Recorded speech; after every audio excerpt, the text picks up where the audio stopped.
Welcome to Balanced Life with Debbie Carlin Boyle. Conversations connecting to a healthier you. The show that gives you all the latest and greatest health and wellness information to inspire you to live a life of balance and joy.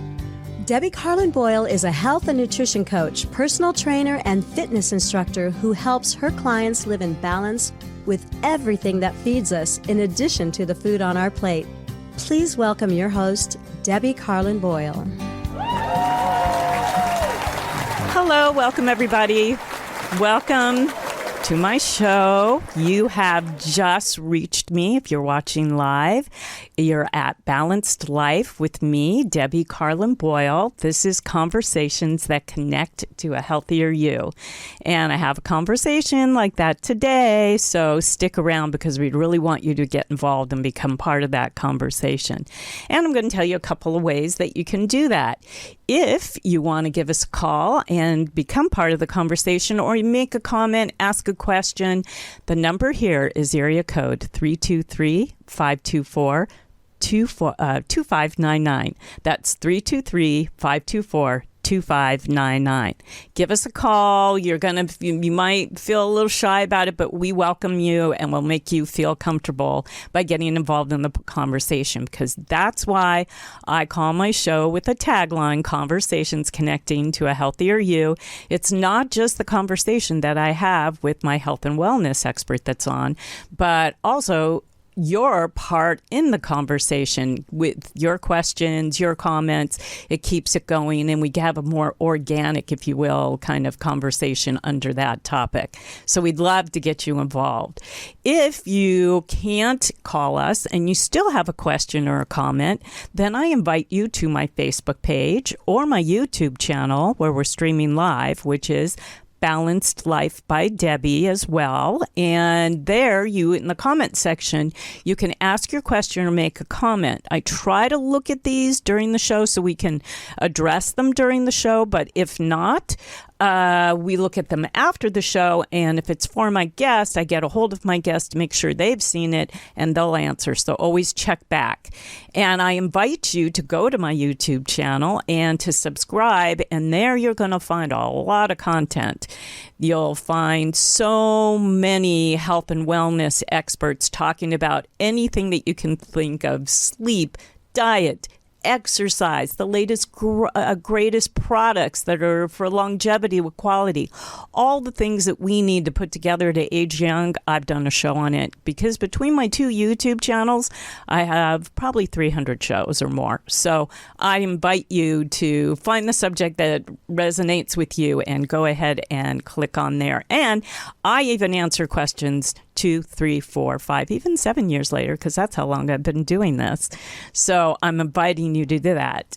I also want to tell you a little bit about myself. If you're a new listener and you don't know, I am a personal trainer, a fitness instructor, and a health and nutrition coach. So I try to help people create longevity by finding the balance in their life with everything that feeds us, in addition to the food on our plate. So there's a lot of things that need to come together in life. Find the alignment, find the balance that give us joy, that create health. And once you feel good, you'll look good. And when you feel good and look good, it resonates. Other people pick up on it. And now you're living a life of joy and longevity. And sometimes, and I think everybody needs a coach, sometimes you need a coach to help you get where you want to be. I think anything in life that you want to create or get better at, even the goats of the world have coaches to help them come top and be better. So I'm here to help you. Let's say your finances aren't in alignment, but everything else that you're doing is, or you just can't get motivated to exercise. Well, I'm going to help you get there one small actionable step at a time. And I work with groups as well. I do workshops and I do talks, and I also work individually. So if you go to my website, which is Balanced Life by Debbie, DEBI.com. There you're going to see a pop-up right away, and it is for a free fall detox. It's kind of a hard thing to say, but and what it is, it's 3 days.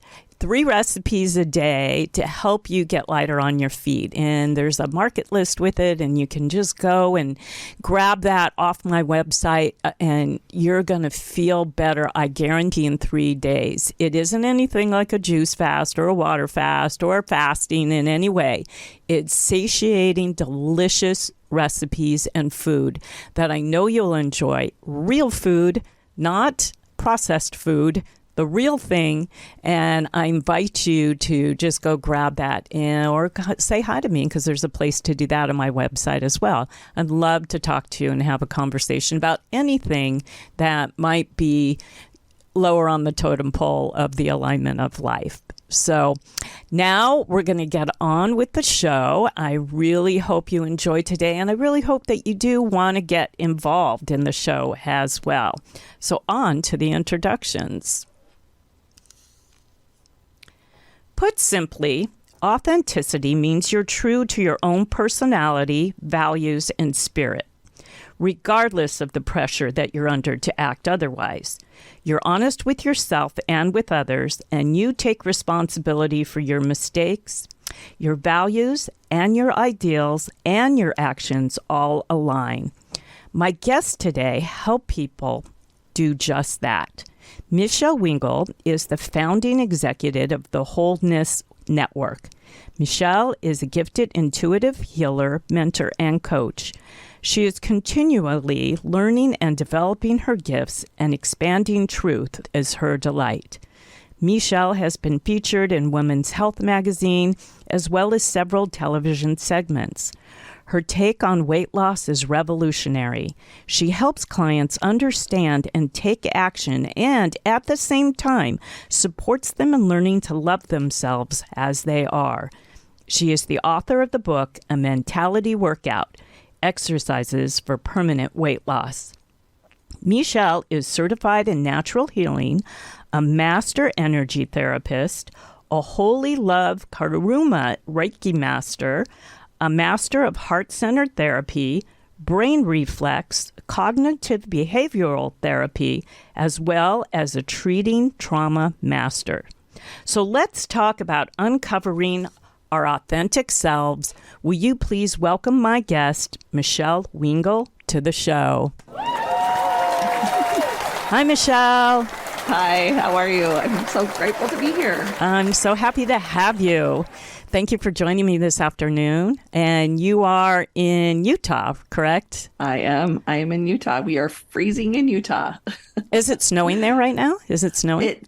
It's not snowing, but there's a little bit of snow on the ground, and it's just kind of frozen there. Okay. So winter has started in the fall. So it has. Yes, It's been cold. We're fall and winter. It's been colder. Yeah. But it's so beautiful there. You get the clear, clean skies, and there's so many things about Utah that I absolutely... I used to... Well, I was a television commercial producer for the better part of 30 years, and I shot a lot of commercials in Colorado and Utah, and Moab was very famous. Before we had CGI the way it is now, Moab was really famous for car commercials. So I did more than a few there and in Colorado. So I'm familiar with the area in that sense. Yep. And then my daughter went to school in Colorado, so that we did a lot of, crossover trips and things like that. So it's beautiful. Yep. I envy you. I really do. It's so nice. Yeah. It has such a cross reference of a lot of different kind of things, and so it's great. Yeah, it's great that it offers. It's beautiful, and it's close enough to LA that you're a hop, skip, and a jump over to whatever our culture is here. You can, see shows and do all kinds of things here that you can be here pretty quickly and easily.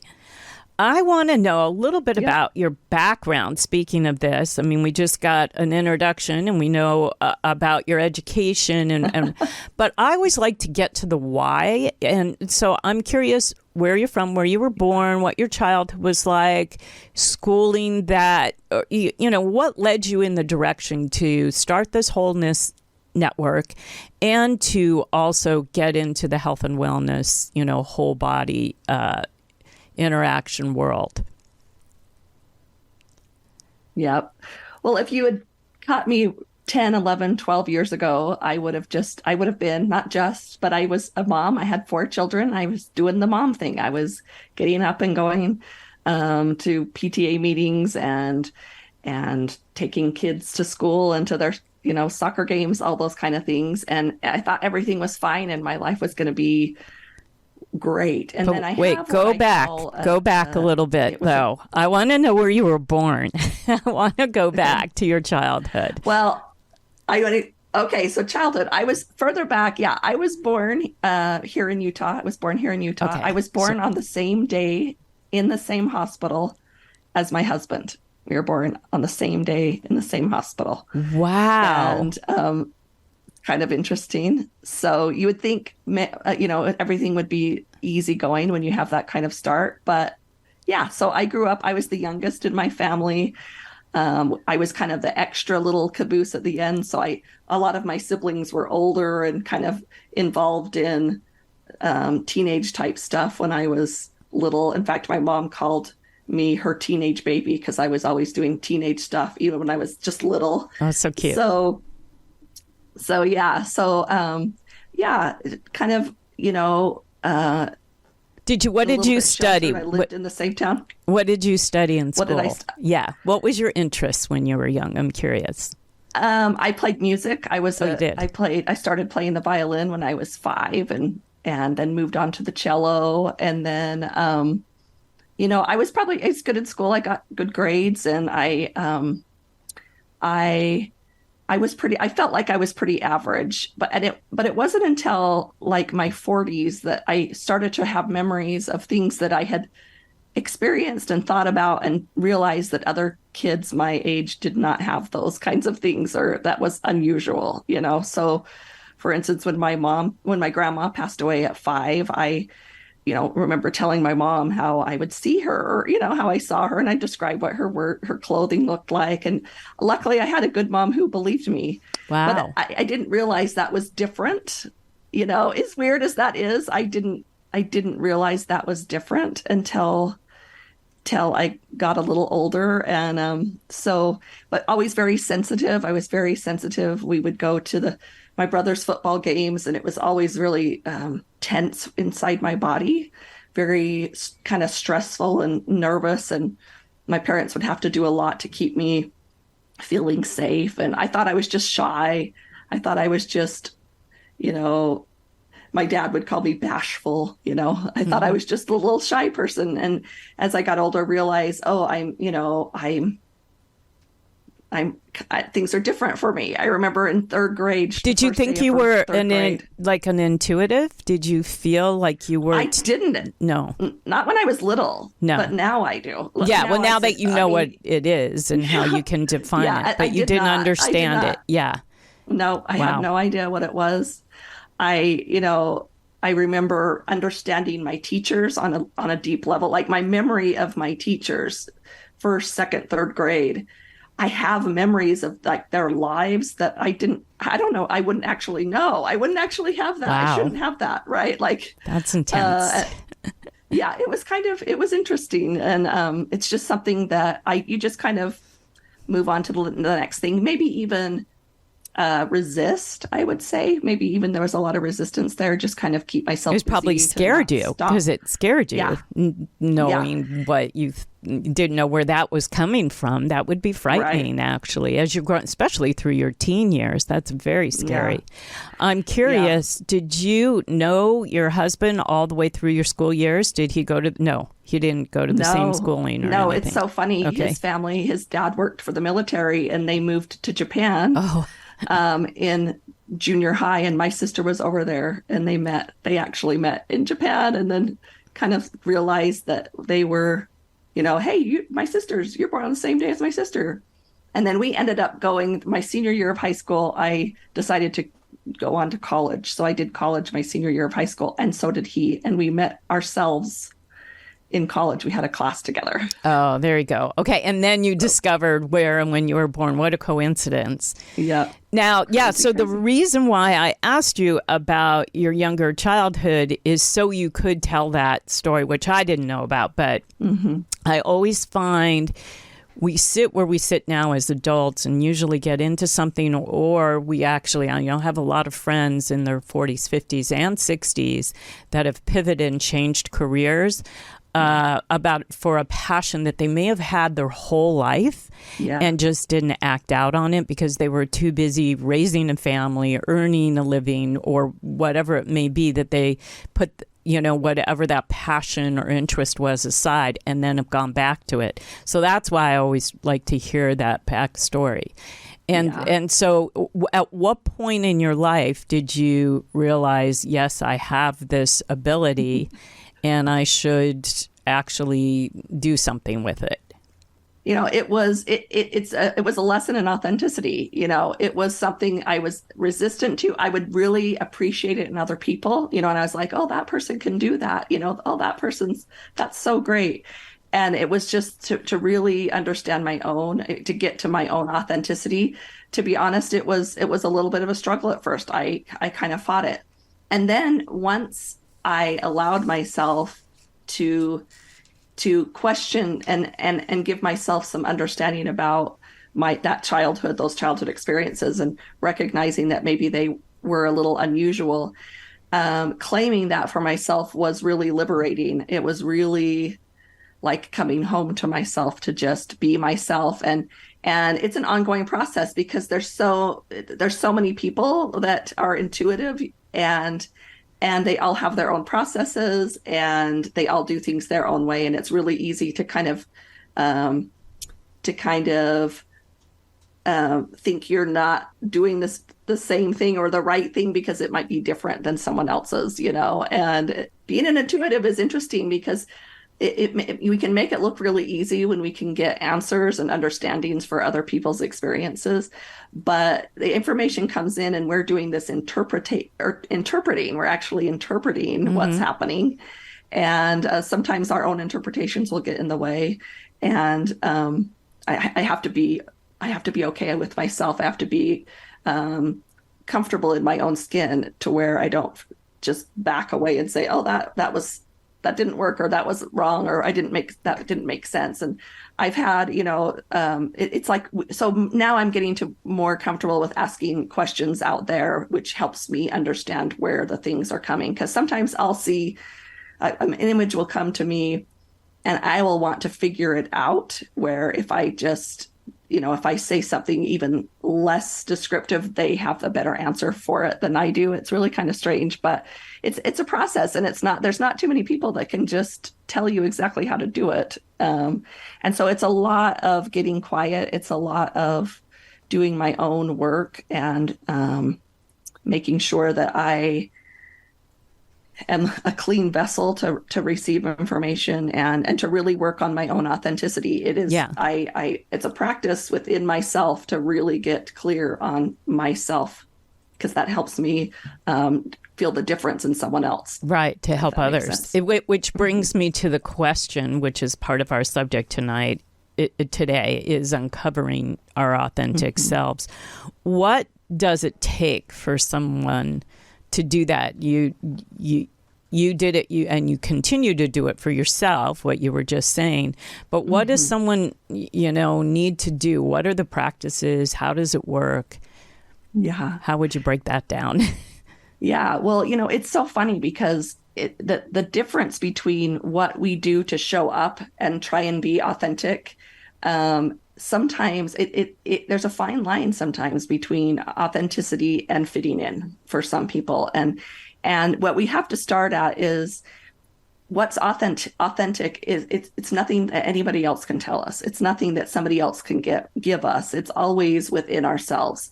And to understand where, if we are in our authentic self, it comes down to the sensations within the body. The sensations within our body will tell us for real if we're balanced, if we're authentic, if we are, if we're in danger, if we're excited, if we're sad. It's about sensations in the body. And so many times, because of so many different reasons, there's a lot of body shame. We shut down our body. There's a lot of trauma. We shut down our body. There's a lot of reasons why we might not receive those sensations, because we have shut down the communication that our body was. When I sat there and was journaling, I do a lot of journaling and listening for information. And it was when I first, I was trying to figure out how to tell people I had lost my weight, because everybody wanted to know how I'd lost my weight. And one time I was sitting there and thinking, it's emotional, and how we say I'm an emotional eater. It's very common for someone to say I'm an emotional eater. And yet the thought came to my mind. It was almost like a voice that I heard that almost said, what if that emotional eating was stored in an emotional body? And here I am trying to work with my physical body when the issue is in my emotional body. And maybe there's an idea of it being in my mental body. Maybe it can be in my spiritual body. It's something that I have to get quiet about and really feel into how that feels. And sometimes the resistance is a clue, because for me, I was resistant. So when I start to feel that resistance, I've got to move forward and move into it to find it. So what does the resistance feel like? Is it anxiety? What comes up when you feel into it? What I know it's different for everybody, but I guess what I'm asking is giving examples of allowing your body to tell you so you can move into it instead of pushing it aside. What kind of things should we be looking for? That's a great question.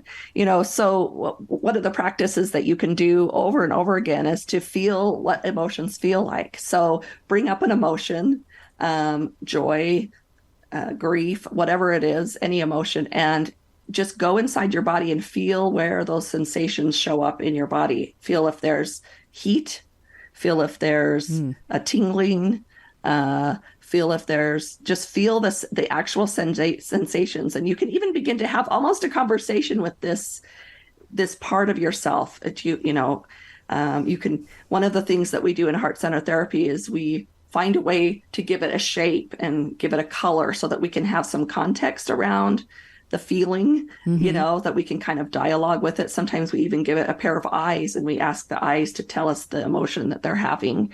It's getting very clear with those sensations, and recognizing sometimes we have to ask ourselves, when it comes to resistance, sometimes we have to ask ourselves, is this my feeling that I'm having? Or is this a feeling that I feel like I'm supposed to have?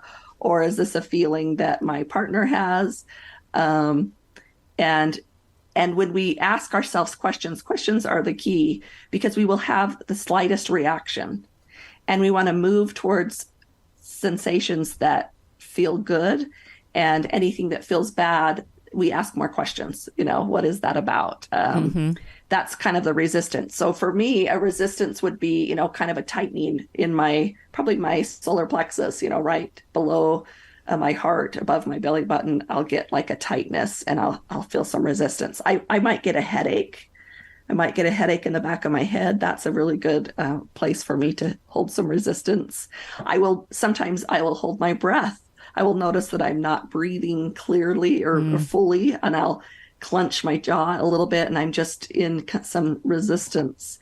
And it's a trick to try and catch it in real time, because a lot of times we just are so quick to do something to make that go away. Those uncomfortable feelings, we want them to go away. Right. And yet sometimes they can be a teacher. Sometimes they are our teacher for sure. And to allow them to persist and kind of acknowledge them. What is the next step once you do that? So you allow them, it's your body telling you that you're resisting and not living, or finding your authenticity. What are the next steps? How do you move forward once you do acknowledge? Yeah. So one of the things that's helpful is to say to that part, we call it parts, this part of me. And that's helpful too, is because sometimes most of the time, we're going to have more than one thing going on. A part of us is going to like it. A part of us is not. So we can acknowledge the fact that this one little part is resistant, let's say. So we can say to that part, we can even it within ourselves, just almost, and I say it out loud, like, I see you. I see you, resistance, So you're acknowledging. I can feel you. Yes. Yeah. Okay. Is there anything you need? What do you need? And it's helpful even to me. I was taught to say, what do you need, sweetheart? What So do you you're need, kind to sweet yourself. love? So you're being Right. kind So to you. so kind. Yeah. So kind. When you have something it's- going on like that. Okay. Yeah. That Yep. makes So sense. what do you need? And is there a lot of times the resistance is protecting something. So we can say, is there something that you would like to share or protect me? And a lot of times a memory comes up, a memory. This is very much heart-centered therapy. And we can either let the memory arise, or we can allow ourselves to kind of look at our lives as a timeline and travel back and land in a spot. And when we land in that spot, we can look around, and most often we can find within that memory a piece of ourselves that maybe got hurt or was struggling in that moment. And this protector part said, never again. So it puts this kind of protector up to help to prevent us from ever being in a situation like that again. And these situations can be so quick. They can be a look that somebody gives us and we interpret it some way, It doesn't have to be, there's something called big T traumas that are those big things that we all recognize. And then there's those little T traumas, those things that are just because we have different personalities and are different and interact with people that are different. Sometimes we have these kind of traumatic moments that anchor in us kind of a belief or a hurt. And luckily, these parts of us go to work and they protect us from ever going there again. But once we shut down and protect, it's kind of like if you put on a bunch of armor, you're going to be protected from something going on. But when it comes time to play, when it comes time to have fun, it's not going to work. Yeah. So you've like got the armor up. You're not Yep. releasing. I want to dig into trauma.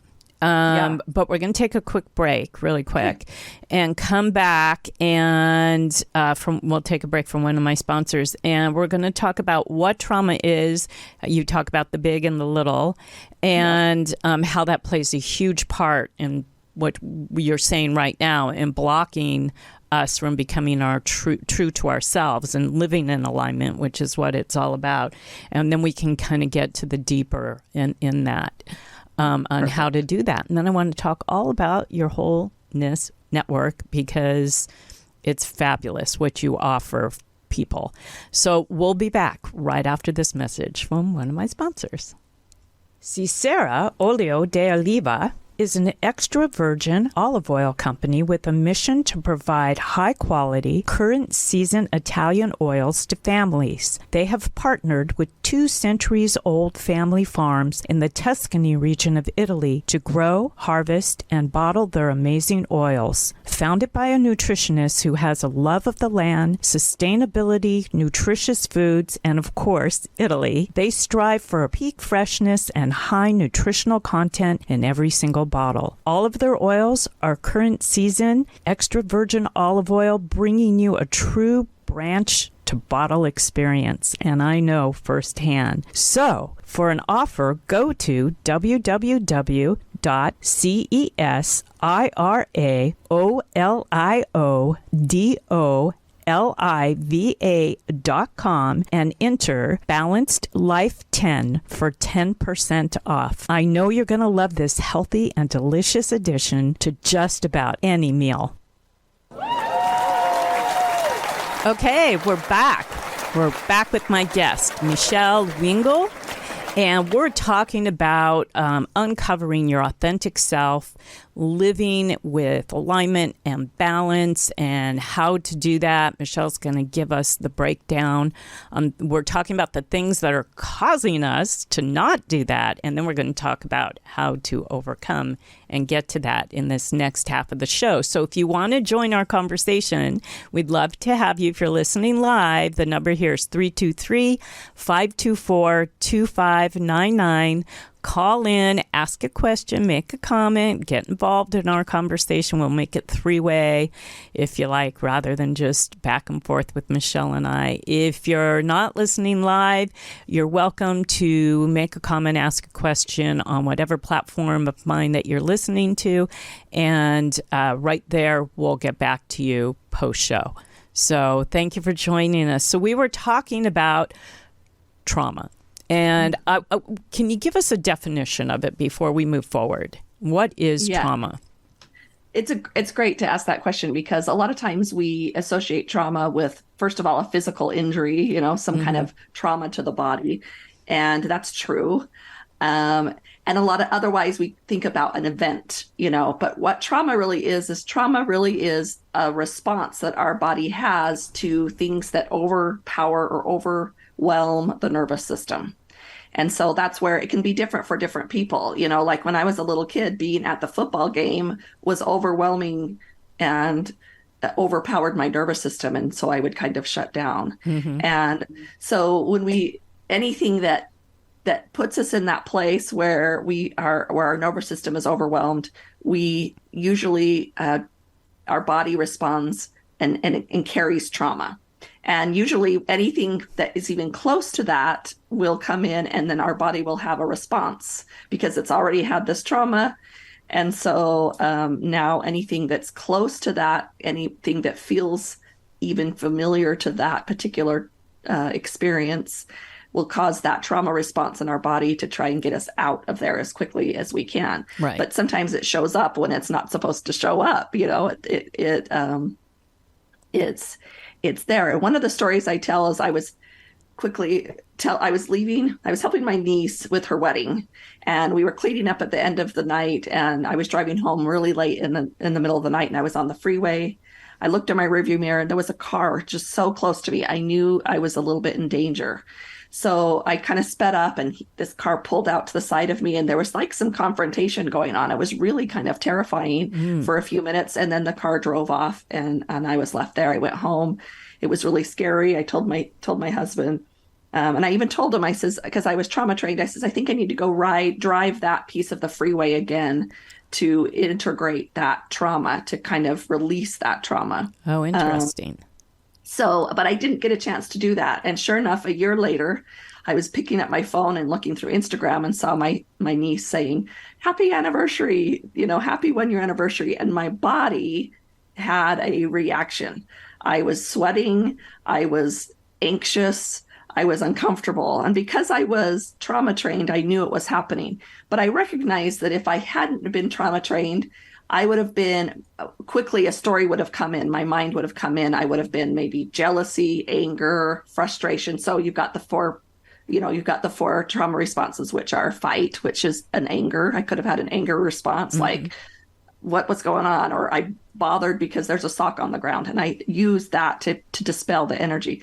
Or freeze is another one, and I just I would get really quiet. Maybe I would isolate. I would just kind of be frozen, not be able to function very well. Or flight. That's another one, flight. So I just busy myself, get myself so busy, and just to expel that little bit of energy.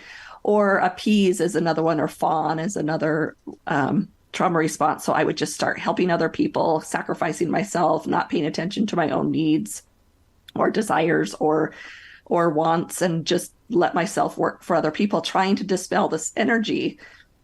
But because I didn't address the trauma about what it was, then the next time anything close is going to come up, I'm going to get that again. And then pretty soon I detach from the actual event, and I'm just spending my life trying to manage when I want to busy myself, or when anger overcomes me, or when I freeze and can't function. And I think so many of us spend a lot of time in a lot of those. Yeah, that becomes accumulative. Yeah, because especially, and I know you work a lot with people on their relationships, especially in relationships, you'll have one of these, or maybe the same response every time, because it's bringing something up. And then who's ever in front of you, let's say your spouse or your significant other, and guess who's going to get the brunt of it? Them. Right. And because you haven't dealt with what you need to deal with, so you don't have that response every time. And I think that's accumulative, and that could really end relationships because the person's fed up with these kinds of responses. This is combative or whatever it is, or you're ignoring, something we need to discuss or whatever. Whichever one of those responses you take gets old after a while to a significant other, I'm sure. So I could see how that could come up in relationships. And as you were saying, the different responses, I'm sure everybody's going through their head, we're all recognizing what we do and that this is probably what's the trauma that I'm trying to forget or hide or not deal with. So what are some of the ways that people can recognize, and then what do you do to help people not have one of these responses and actually deal with them? Like, what are some physical, actual, applicable things that people can do once they recognize? Yeah, well, and first it is to recognize, because our protectors, our brain, whatever you want to call it, wants us, it's quick with a present situation to justify those feelings. I mean, so we have what's called an emotional flashback, and we can go into emotional flashback and we are having an interaction. Like I say, the socks on the floor, that really did happen. But my response is elevated because it's also trying to just get rid of that energy that's there from the trauma before. So to recognize when we are in a trauma state. So one of the things we can recognize is that when we are in trauma, time is gone. That's why it feels like that memory from the past is current. So time shuts down the part of our brain that looks at logic.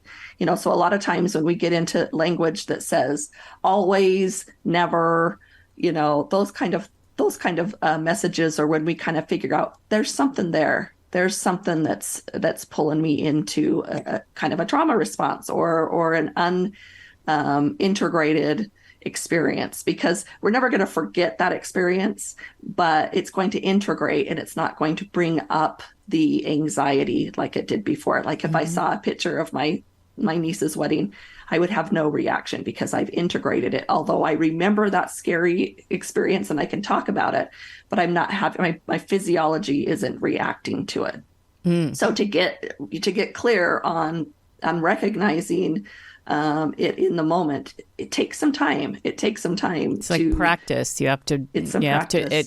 It's also being, which I'm sure you work with clients with. I work with mine. Is being mindful. I mean, being aware, being, living that you don't numb yourself to things. And those are other practices that you have to do to sort of undo. Meditation for me works really well. I talk about that with my clients so they can tap into things that they may have pushed aside otherwise, and self-care, and self-care, another word, like authenticity, it gets thrown around a lot, but that's important. And what I said at the top of the show, how you eat, the way you feed yourself, whether you move or not, whether you're sleeping, what is your quality of sleep like, what is your social life like, and are you challenging yourself to educate yourself and to keep growing and to kind of go forward with things that may seem tough. Can you go over the obstacles on that? And if you can't, then you might want to look back and see what's holding you back. And you've got to start, taking care of you to dig in, to get to that level, to get to that next step. It's really, I think, important because I think anger, and we see a lot of anger in our world today. I think anger comes from absorbing things, hearing things, and not really getting to who your true essence and being and why you're here. We're all here. We all want love. We all want to share love. We all want to give love. But when you let all these things pile up and then you're not taking care of yourself on top of it, you're eating poorly, it's going to make you angrier because now you're going to have a lot of pain.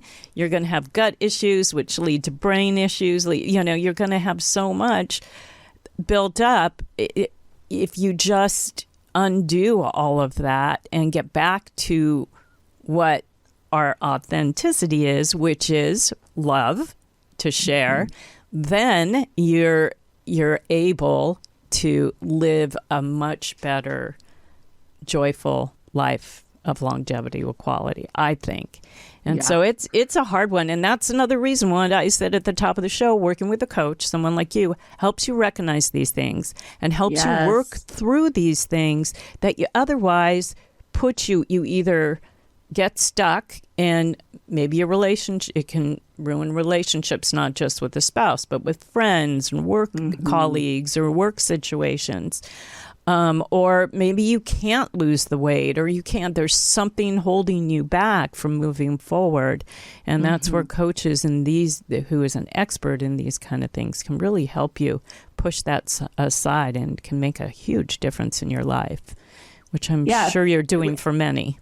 Yeah, well, I agree, because so many times when we're working with ourselves, there's such a tendency to belittle ourselves or to put ourselves down. And that's the thing, is if we can look at these parts of us that hurt, or if we can look at the unmotivation, or if we can look at the hard time with some compassion, with some understanding, going like with your meditations, when those clients of yours go into that meditation and get some information, I would guarantee that it's probably very loving. It's very enlightening. It's very empowering. It's not like this, well, I've just got to do it better, or what's wrong with me, and that kind of thing. But we do that to ourselves. So a good coach comes along and supports you through that, so that we don't go down that rabbit hole, because then we can easily traumatize ourselves. We can easily give ourselves plenty to be frustrated at.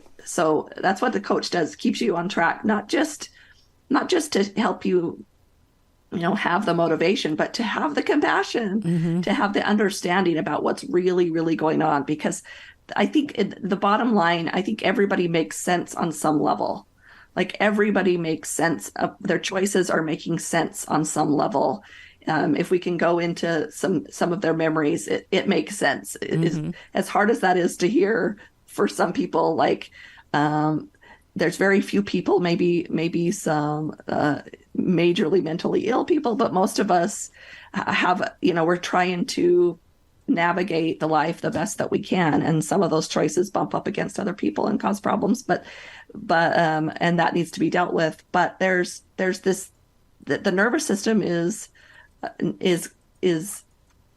not always kind to everyone else. When we're in anger or we're frustrating, that can come out onto other people, and it can be difficult to take that responsibility if we're just running that system all the time. If that system's just going to come up, it's really hard to just bootstrap it or force it to be okay when you've got the nervous system involved, because it's going to override any of those things. And, it's funny what you say. When I think of authenticity, one of the things I think of is the idea of agency. And to be able to have agency, to be able to choose for myself, I have to know myself. And if I hire a real estate agent or a travel agent, and so they become an agent for me, they need to know what I want, what my goals are, where I want to go. They are to act in my best interest to help me make choices of what I'm going to do. They don't just decide for me, Well, if I'm going to be an agent for myself, then I need to know what my needs are. And a lot of times that's difficult for people, especially women. We're kind of programmed to be needless, but needs are important. And we can get into the hierarchy of needs there. That's a really fascinating thing to look at. I bet. And then we have our wants. And wants are things that are we want and that are special for us. And then there's our desires, those things that we wish for and hope for. And all of those things in my world are of equal value. Your desire is not less important than your need. We want to get our needs met first, but in order to move up those hierarchy of needs, the last one is that self-actualization, which is authenticity. And it is the goal that we're trying to get to, in being able to have agency over our lives, being able to make choices for ourselves and live that balanced life like you're talking about. We've got to know what that takes for us as an individual. Yeah, I agree. I mean, when I work with my clients, we start from the beginning on goals, but to understand your goals, and I'm sure this works for you, with you and your clients, you have to understand your why. What is why? Why, for me, why did I decide to change a lucrative career of producing TV commercials for all those years to get into health and wellness and become an entrepreneur and not have the guarantee, finances? And I knew my why because I watched all the people that I loved and cared about around me from a young age get sick and eventually pass away. And it made me think, well, is that my future? My father died in his 40s. So is that what's going to happen to me? And my aunt died right before she turned 60. And that was his sister. And I started to see what has to shift, what has to change, but why would I want it to change? And my why was so I could run around with my great grandchildren and have the energy and the mental capacity to be contemporary with them, to be able to physically keep up with them and mentally keep up with them. And that was my why from the time I was 20. But I got sidetracked into the world of parenting, the world of being a wife, the world of career. And then I just went back to where my original goals were and said, I'm going back to school and I'm going to shift gears. Now I'm trying to, through the podcasting and other things, I'm trying to get a health and wellness show off the ground that it takes everything to another level. So I can merge my production experience with my health and wellness passion. But I knew my why from early on, so I stuck with it. It was always back here until I can move it forward. And I think everybody's got to be there. I think you have to understand why something has to change. Is it because you want to keep your relationship together, or is it because you want to live a joyous life? You want to find joy. You don't want to sit at home and avoid things because of fear. What is causing the fear? You got to go back and figure that out. And, I imagine you help people do these kinds of things over and over again. Get to that place where they can live a life of authenticity. To me, is a life of joy. When you're not holding back, when you're not trying to be something you're not, when you're not letting that little devil on your shoulder say, no, you can't, you're not good enough, go back to where you belong, don't get up, procrastinate, don't do this, don't do that. You got to get rid of that. And then you can truly live in where you belong and where you feel that you've conquered. I don't want to say the word conquer because it sounds like, you're in a war with yourself. But in a way we are, because we're up against everything that's coming at us. We're up against now we have social media that's pulling stuff at us, and we think, oh, that's what I should look like. That's the product I should be using. That's what I should be doing. Why can't I afford to get the facelift she got? And we live in that world because it's all being thrown at us.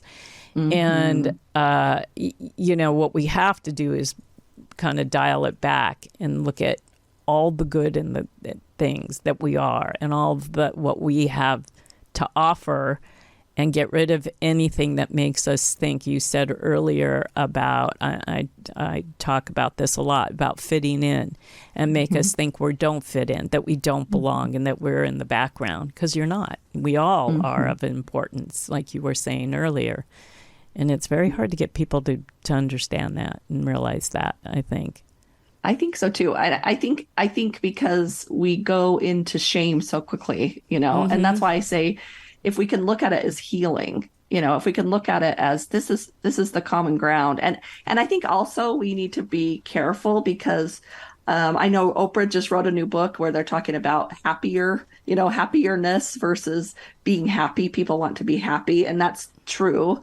But we need all the emotions actually to live a full and balanced life. You can't have a whole life. I work with the Wholeness Network. That's why we call it wholeness. Yeah, I want to ask you about that. Yeah, because we understand that I can't be all of who I am if I don't have all the parts of me with me.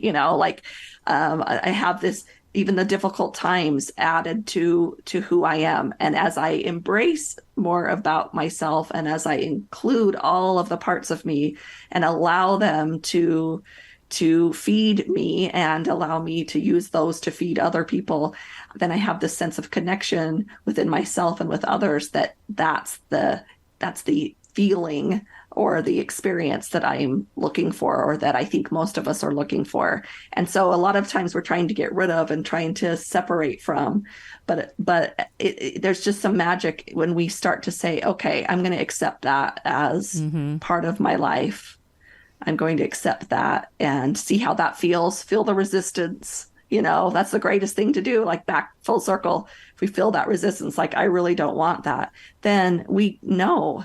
If it's hard for us to accept that part of us, whatever that is, whether it's a part of our body, whether it's a part of our experience, when we feel like it's hard to accept that, then we know we've got some healing to do. And it's not just about changing that feeling or stopping that resistance. It's about really going back in and working with the memory of it, the experience of it, the energy of it, to really shift it into something different. It's not just something we can just stop, like, because we just decide to. There's a process to letting our body fully accept it as true, and I have to agree with you 100%. And in the interest of time, because we've ran out, I want you to talk about the Wholeness Network, because you have you've created a platform really where people can dig into each one of those aspects with experts and programs and all kinds of things. Can you talk about that, and then what you have coming up in February? And we can, we'll put everything up in the show notes on my YouTube channel so people can access you. But talk about the network and what it does. Yeah, thank you.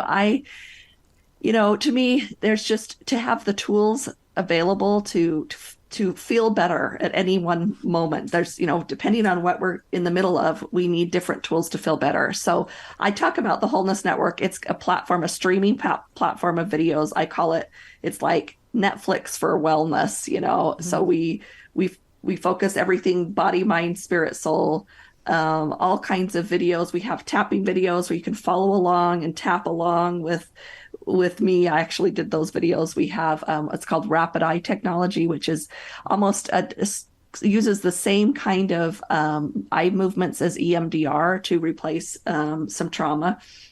We have meditations. We have really interesting concepts people talk about. We have people sharing all kinds of little videos. Usually they're 10 to 15 minutes. They're shorter. But the idea is just anywhere, anytime I need to get back to that balanced self or return to wholeness, we would say you can pull up a video, watch it really quick, and feel the sensations in your body shift and begin to feel better. And so I have my own podcast, the Wholeness Network podcast, that we kind of bring guests on and kind of talk about. But we are gathering a library full of experts around the globe that share their best knowledge, and we're hoping to get you to be part of that as well. I would love that. Yeah, join our network. Absolutely, and bring all these experts together and just bring wholeness to the world. Because I feel like my why is if I can help another. I'm a 2 on the Enneagram. I don't even know that, so that's a helper. So I love to help. So if I can help the world feel better, I know that that benefits me and that benefits you. And that's the best help I can do. So my goal is to provide things for people to continue to grow and expand and heal the parts of us that just kind of get bumped up in this life, and to realize that that's just true for all of us.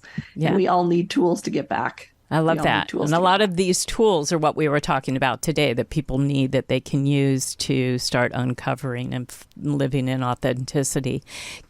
For those that are just listening to us, can you give your website where everything lives? Yes.